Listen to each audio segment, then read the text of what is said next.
in the previous lecture we discussed Hubbard model.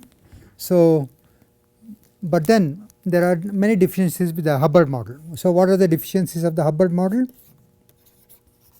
So, for one thing, that is, supposing you consider these two configurations, let us say still hydrogen atoms only, let me not put a bond between them.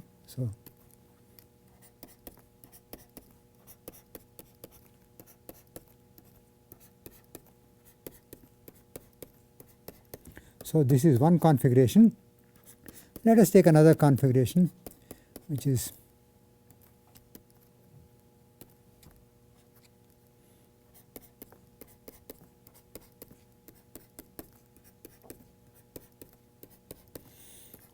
so both the configurations have exactly the same energy. So, these two have exactly the same energy, same interaction energy in the Hubbard model.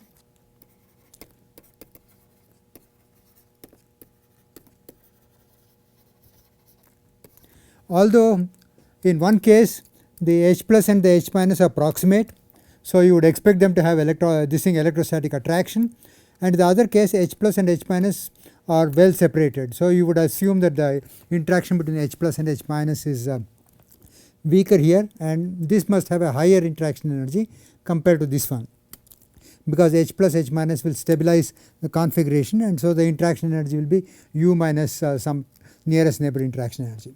But this is not considered in the Hubbard model, because Hubbard model is meant for metals.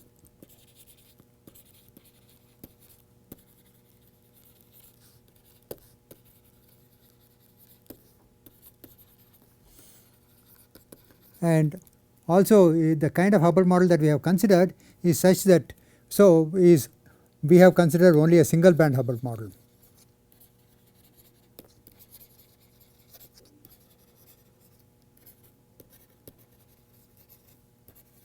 Only a single band model. So, what I meant by Hubbard model is meant for metals is that the lambda is less than AH, and so only nearest neighbor, only on-site electron-electron repulsions are considered in the model. So, this is another thing is that we have considered only a single band model. We can extend it, it is possible to extend to a higher number of bands.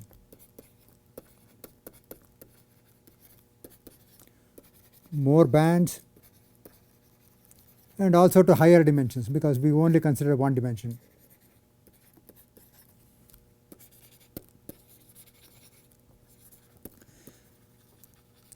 While we can do that, solving the Hubbard model in these kind of cases is rather not trivial. Solving the model is not trivial. Requires fairly sophisticated numerical methods.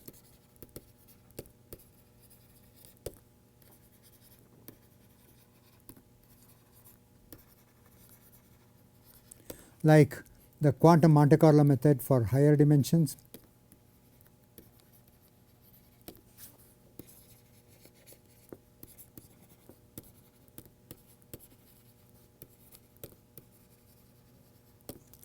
And density matrix renormalization group techniques.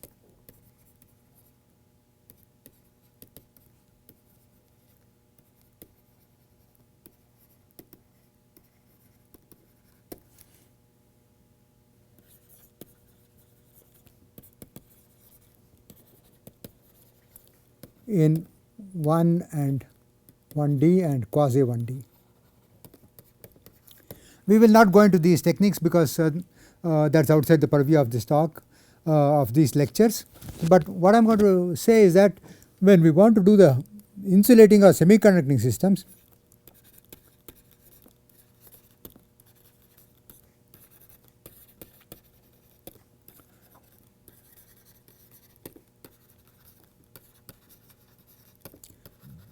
Hubbard model is not appropriate.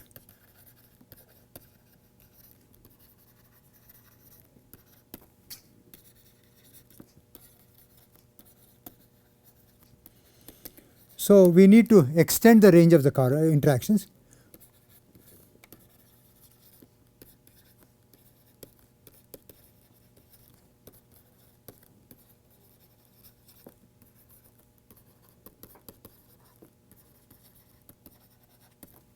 So how do we extend the range of interactions?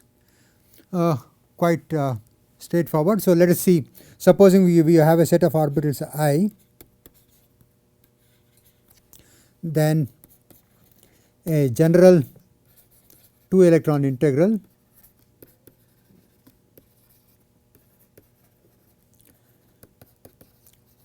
will have the following form. Let me write it in the charge cloud notation, which also we call it the chemist notation. Let me call it IKJL for convenience. So this is equal to integral phi I star 1 phi k 1 e squared upon r1 2 phi j star 2 phi l2 d cubed r1 d cubed r2. Now let us consider the single band model. In the single band model,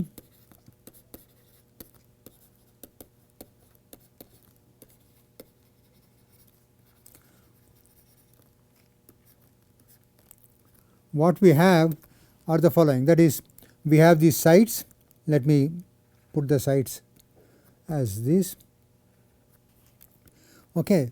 So now let us think of an orbital. So let me say that this is I. So I have an orbital function which goes like this. Okay. And then let me think of this one as J. The orbital function goes like this. This one as K. And let us say that this one is L. So electron 1 is actually found in I and K. So the I and K is the electron 1 orbital, and the electron 2 is found in J and L. So in the overlap cloud of the functions J and L, you have electron 2, and in the overlap cloud of this thing I and K, you have electron 1. So what you see is the following, that is, there is very little region of space in which both phi I and phi k are simultaneously non-zero, or simultaneously non-zero,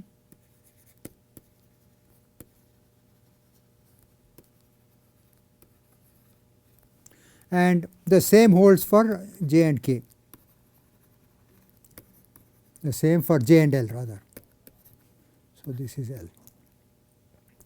So now what happens? Look at the integral. The integral involves the product of the functions phi I and phi k. So if there is very little region in which they are non-zero, and even the overlapping region has very small values of phi I and phi k, then this differential overlap will be very small. Similarly, this differential overlap will be very small. So one makes an approximation which is called the zero differential overlap approximation. The zero differential overlap approximation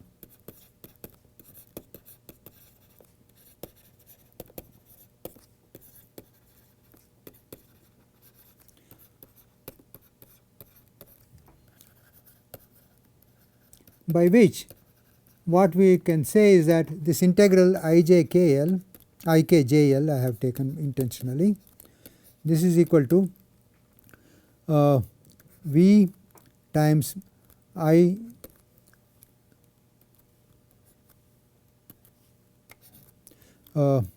ikjl delta ik delta jl, or this is just equal to v times ij.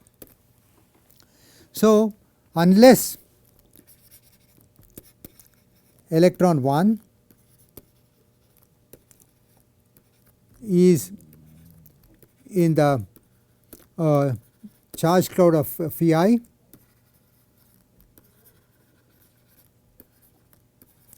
which is given by phi I star phi I, and electron 2 also is in the same way in the charge cloud on a single site is also in the charge cloud of a single site.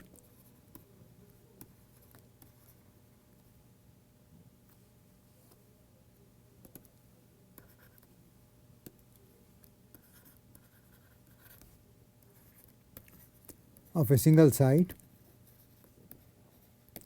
Here in this case it is phi j star phi j, the electron repulsion integral is 0.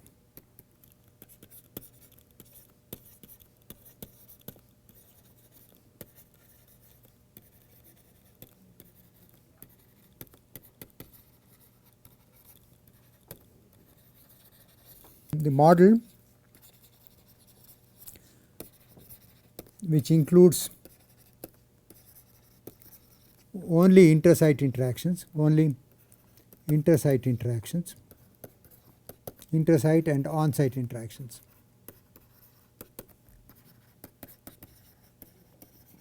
On-site because VII is equal to UI, or in our case we can just take it as U if we have a same type of atoms in the one dimensional chain or in the system.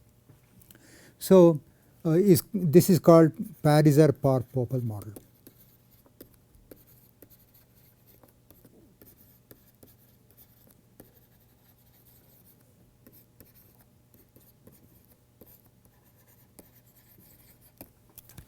So in the Pariser-Parr-Pople model, it looks like we have too many parameters. We have U and we have Vij. So looks like too many parameters, because Vij in principle can be very extended range, too many parameters. In order to reduce the number of parameters, what is done is the following.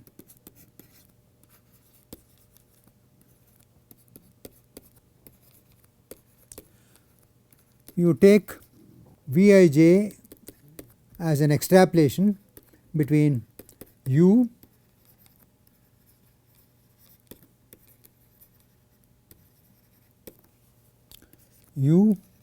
and E squared by R for Rij tending to infinity. So if you do it this way, there are two ways of there are many ways of extrapolating. There are two ways which are mainly used. One is called the Ono-Klapman extrapolation.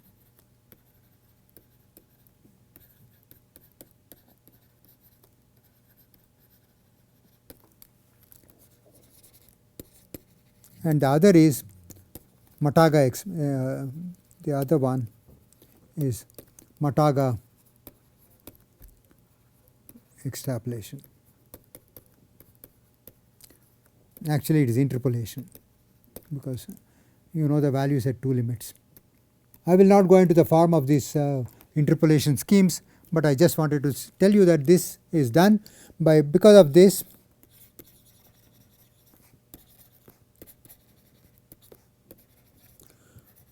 We have a single the PPP model is a single parameter model. PPP model as a single parameter model.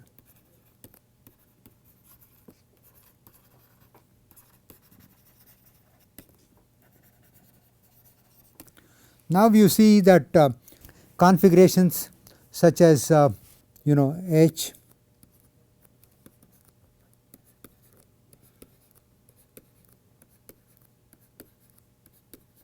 with plus and minus has an energy which is U minus V12, but if you have a configuration like H plus,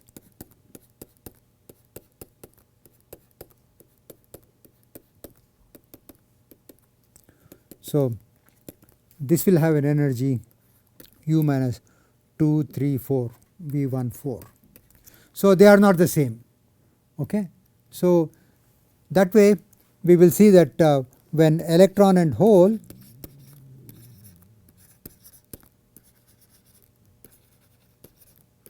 are near each other,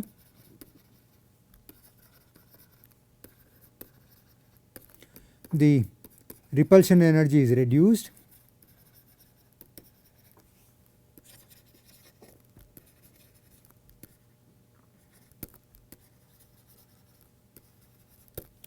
repulsion because you still have the U term, and U term is the largest term, larger than any of the Vij's.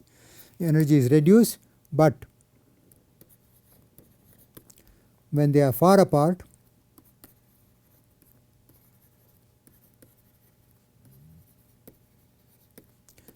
the energy is high. The energy of the electron hole pair is high.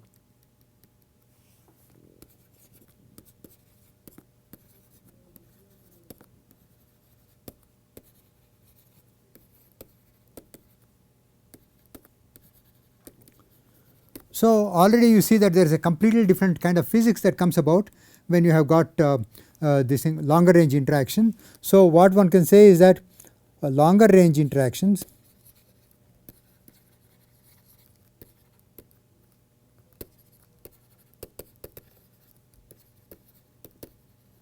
are required to support an exciton.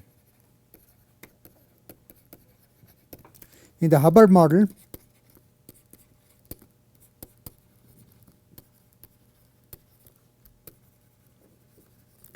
exciton binding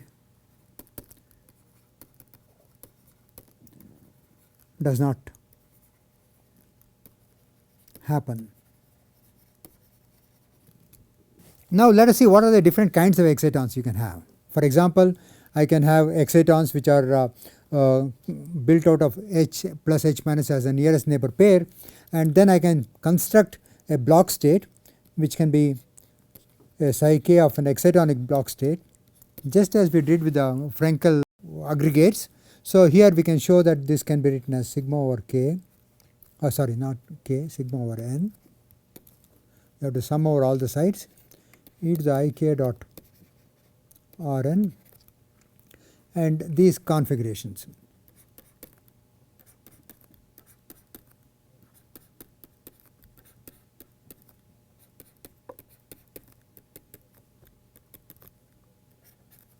This is n, and so that is what you are summing over. N and n plus 1 are the sites at which the charges are. So these kind of configurations you sum over. So this will lead to an excitonic band.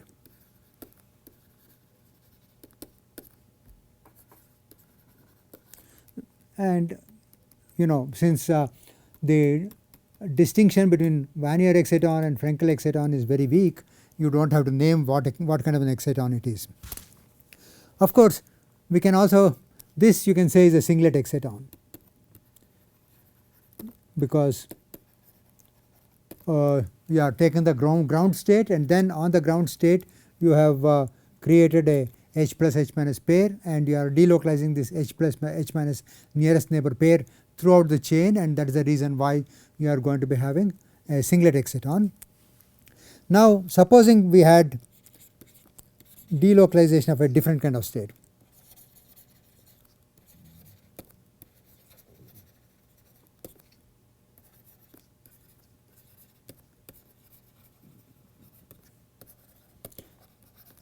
So let me consider the following, that is psi k, let me call it triplet, and I delocalize the following: sigma over n e to the I k dot R n H H H H up H up.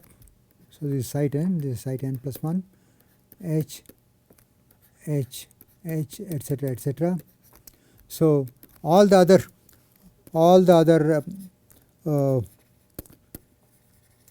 electrons in the system form a singlet.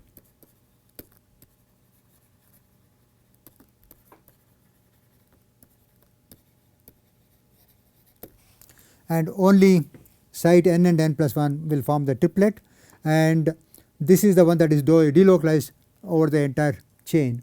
So this will be called a triplet exciton, and this will have higher energy. This will have higher energy than ground state,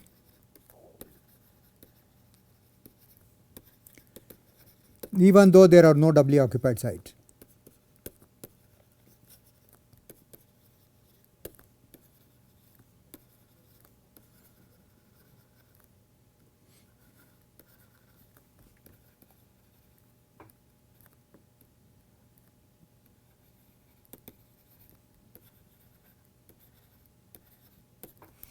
And that is because the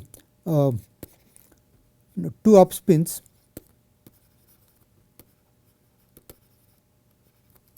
restrict delocalization.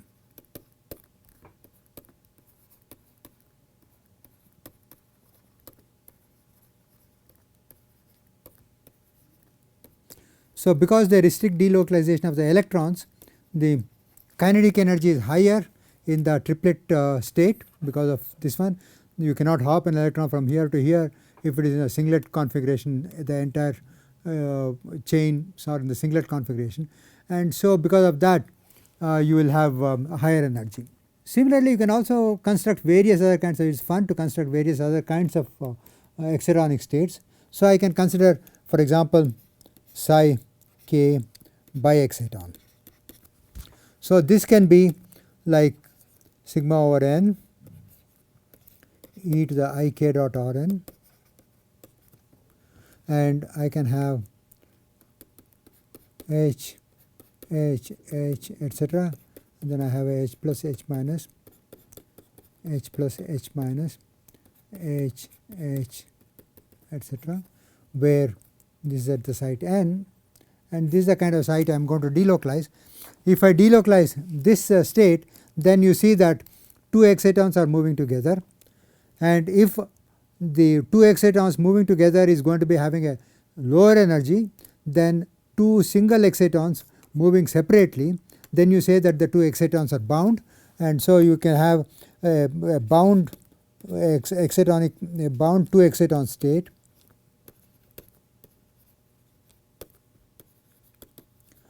if energy stabilization of the biexciton is greater than the stabilization energy of two single exciton, then the stabilization energy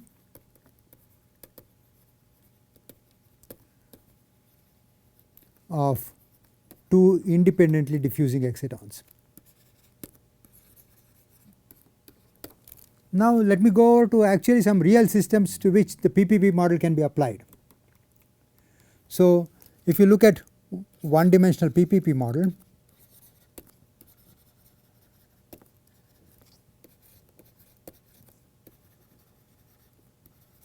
it is ideally suited for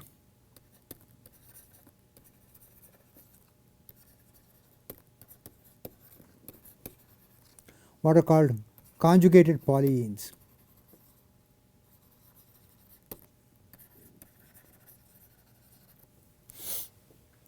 So what are conjugated polyenes? The ones in which you have alternate double bonds. Say for example, these are all carbons, okay.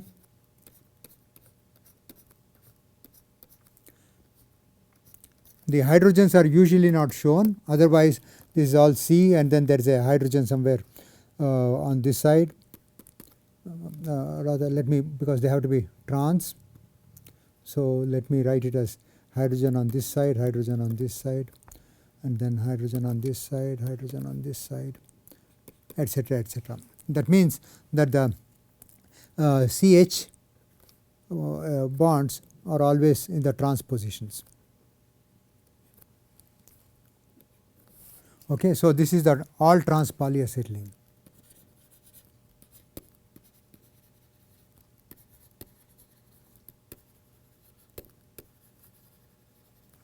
also known as just CHX, because if you think of a very very long chain, you can forget the end atoms, in which case every one of these is a CH units which are clubbed together. So you can say CHX, where x is very large, and x is a large integer.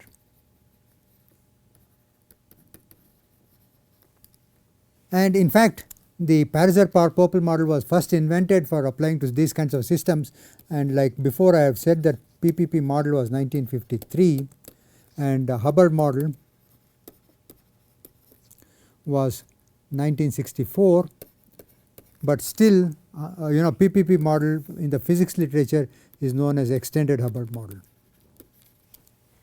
Because physics and the chemistry people were not knowing of each other's works, so that is the reason why this model was not taken up by physicists. Of course, in physics what one does is the minimal model that one uses, the minimal extended range model,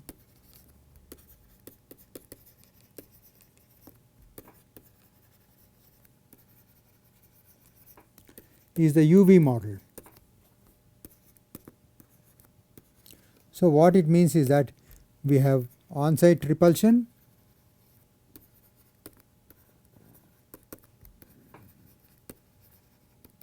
and nearest neighbor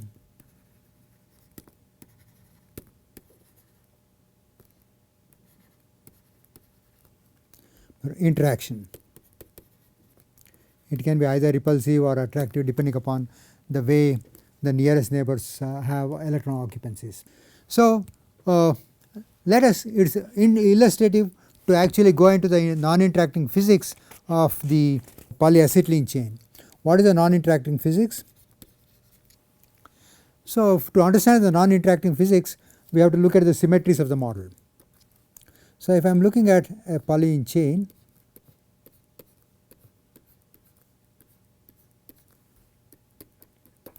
then I can alternately call the carbon sites as either starred or unstarred, starred, unstarred, starred, unstarred, starred, unstarred, starred, unstarred. So if I do this, then we see that the transfer term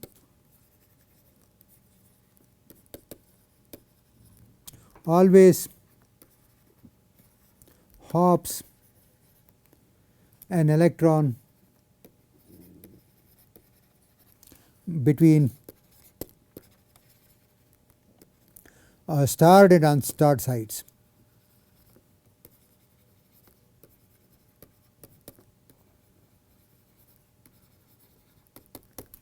So what I am saying is that you can have a hop of the electron from this site to this site, or this side to this side, or this side to this side, but there is no hop between two starred sites or two unstarred sites. So this together with at half filling, it is half filling because if you look at the carbon atom, carbon atoms are in sp2 hybridization,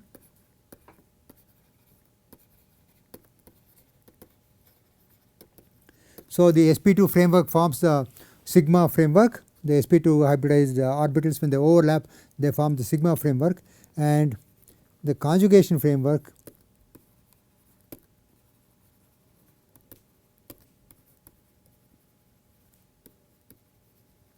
involves the pz orbitals.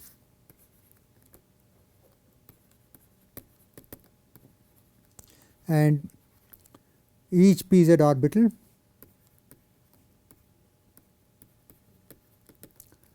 contributes one electron.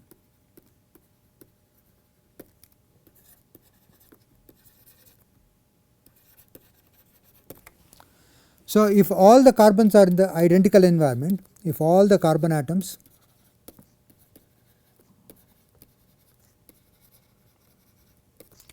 are in identical environment,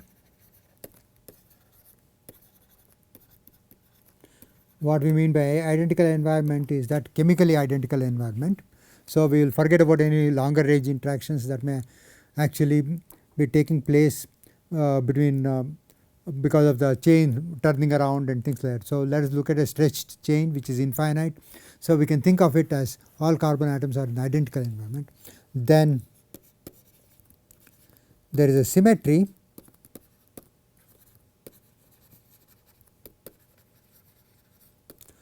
called electron hole symmetry,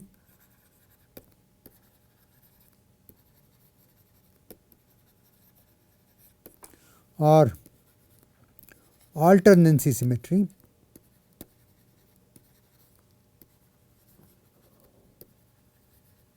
So, whenever the transfer term is only between starred and unstarred sites, then you say that the system has got alternancy symmetry. So, if you had instead of a benzene ring has alternancy symmetry, but the cyclopentadiene does not have an alternancy symmetry. So, for example, if you look at the benzene ring, so you have hopping only between starred and unstarred sites, but on the other hand, if you have this is alternate, it is called an alternate hydrocarbon in chemistry, and if you have a 5-membered ring, then so this is all the inner circle just means that there are the pz orbitals are all delocalized. So, here you see that there is a hopping between an unstarred site between a starred site and another starred site here. So, this is a non-alternate hydrocarbon.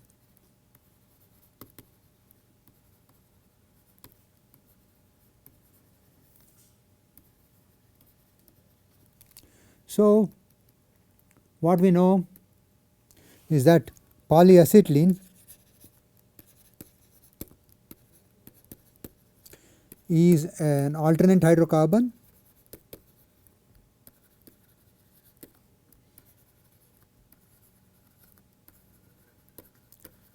and has electron hole symmetry and has alternancy symmetry or and has what we may call electron hole symmetry, which the physicists prefer to call charge conjugation symmetry or electron hole symmetry or a half filled bipartite lattice. So, whatever name you want to give, you can give it. So, this actually in real terms means that if I look at the Hamiltonian,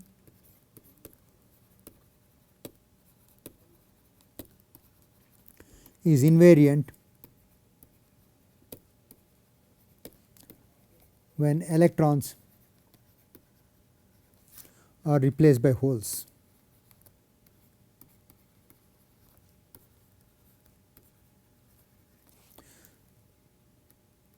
So, this symmetry leads to some very strong predictions. So, there are very strong predictions